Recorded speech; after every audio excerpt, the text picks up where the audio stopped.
Mimi sijui kwa nini unasumbuka vile nakula, kwa sababu mimi sikuli kwa bibi yako.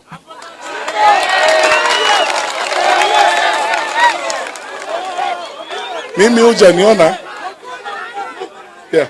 hujaniona nikienda kutafuta chakula kwa bibi yako ama kwa watu wako. Mimi nakula ndizi kule Kisii kwetu na ugali.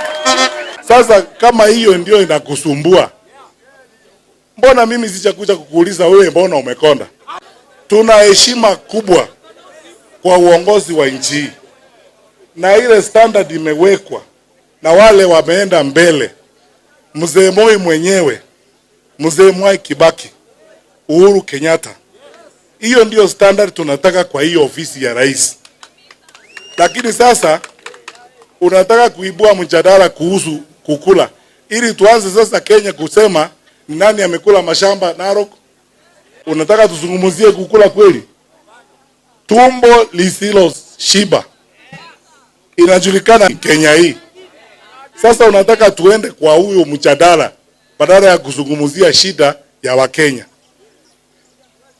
Pesa imepotea ya SHA. Magazeti hata leo asubuhi mnasoma mambo ambayo iko huko. Wizi na uporaji wa pesa ya serikali. Unataka tuongee tufanye mjadala kuhusu kukula kweli?